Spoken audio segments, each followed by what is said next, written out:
International Radio Festival. It's actually Halloween tonight, and instead of dressing up like it's Halloween, we've dyed our hair instead. You would never have been able to tell.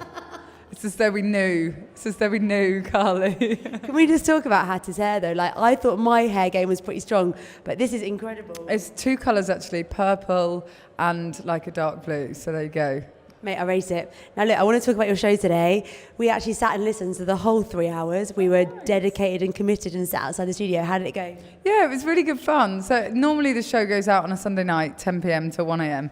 So it was a bit odd doing it in Malta in the middle of the afternoon, broadcasting to a few people, like in an empty square. So I guess it's just getting your head in like a different zone. But yeah, it was a lot of fun. It was nice to be here. It was really lovely. And isn't it one of the first times that a Manchester station's come out and broadcast in a different country?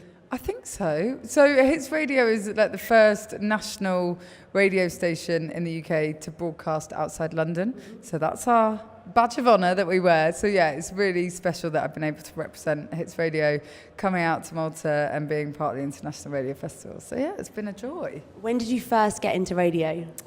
Before I even went to uni, on my gap year, went to Senegal in West Africa and volunteered for a month at a radio station out there and read the news in French, because that's the language that they speak in Senegal. Can you speak French? Yeah, obviously. Smashed that would have been like, if I didn't speak French, speaking on a French radio station would have been a bit weird. So yeah, my first experience of radio really was speaking in French in West Africa, which was weird. No one that I've asked that question to this week has said that answer, mate. You've absolutely killed it. And now it's like full circle. Now I'm back like on foreign land doing radio again. Actually, it was like 3 years ago that I went to South Sudan to do some consultancy work. You now can't travel to South Sudan because there's a war on. I mean, there was a war when I did some consultancy work there. Worked for an organisation called Internews. Working on a local radio station there and stuff. But yeah, so being abroad, being able to travel with radio isn't always something that you think you can do. So any opportunity, I'm like, get me there. I'm there. What is it that you love so much about radio? I love the fact that it's just me. It's just me and one other person. Like I'm a big...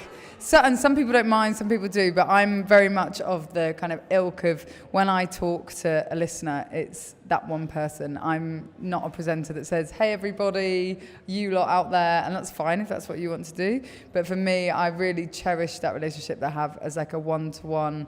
I see it as it's me and that person, whatever they might be doing, the school run with the kids or getting ready for bed or, you know, hanging out with friends, driving to work, whatever it might be. I really love the fact that for me, radio is about a one-to-one communication with somebody. And now for anyone that's watching this that would love to do what you do, what advice would you give them? Find your own way of doing it and don't be afraid of making mistakes, because I think everybody's journey, whether you're a presenter, producer, imaging producer, or, you know, there's so many different things you can do in radio. There's no set journey. You know, you can get a degree in radio now, I suppose, but everyone has different experiences. The connections that you make, the people that you meet along the way are really important, and figuring out what you don't want to do is just as important about figuring out what you do want to do. So yeah, for me, it was about realizing that I didn't want to do news. I didn't want to be a journalist. I wanted to be on air presenting, being myself and sharing stories and doing that through music. So yeah, not being afraid of making mistakes and figuring out your own path. Awesome. Well, look, keep smashing your show and enjoy the rest of your time here in Malta. Hattie Pearson, International Radio Festival.